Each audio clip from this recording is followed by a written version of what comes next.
एकदा पक्ष स्वच्छ करायचा। मला अनेक जण म्हणतात पक्षातनं एवढी माणसं जातात, तुम्हाला काय वाटतं? मी म्हटलं फार बरं वाटतं, पक्ष स्वच्छ व्हायला लागला। ज्यांची शरद पवार साहेबांच्या निष्ठा नव्हती अशी बाणगुळं पक्षात ठेवण्यापेक्षा बाहेर काढलेली बरी, ही आमच्या सगळ्यांची त्यातली भूमिका आहे। आणि म्हणून पवार साहेबांचा सच्चा कार्यकर्ता ताकदीनं काम करायला लागला तर पुन्हा महाराष्ट्र काबीज केल्याशिवाय। राष्ट्रवादी काँग्रेस शरद पवार गटाचे निष्ठावंत प्रदेशाध्यक्ष माजी मंत्री जयंतराव पाटील साहेब यांना वाढदिवसाच्या हार्दिक शुभेच्छा। शुभेच्छुक विशाल बाबासाहेब पाटील, विटा शहर कार्याध्यक्ष, राष्ट्रवादी काँग्रेस पार्टी, शरद पवार गट।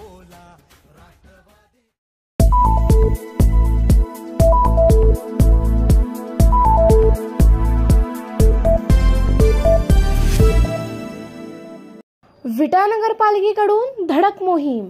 विटा नगर परिषदेची घरपट्टी पाणीपट्टी वसुली कामी धडक मोहीम थकबाकीदारांची आज अखेर 150 पाणी कनेक्शन बंद केली। एकाच दिवसात तब्बल रोजी 18 लाख वसुली। चालू आर्थिक वर्षात विटा नगर परिषदेच्या वतीने घरपट्टी व पाणीपट्टी वसुलीसाठी धडक मोहीम विक्रमसिंह पाटील, मुख्याधिकारी विटा नगर परिषद विटा यांनी राबवली आहे।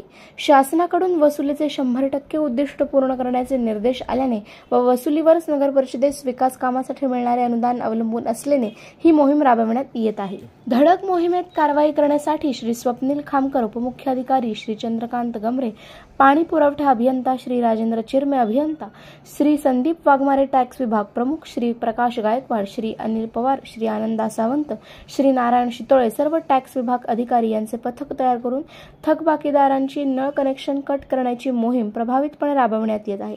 आज अखेर थकबाकीदारांची 150 नळ कनेक्शन बंद करण्यात आली आहेत। तर नागरिकांनी कारवाई टाळण्यासाठी आपली घरपट्टी व पाणीपट्टी कराची रक्कम तातडीने नगर परिषदेत भरावी व नगर परिषदेत सहकार्य करावे असे आवाहन मुख्याधिकारी यांनी केले आहे।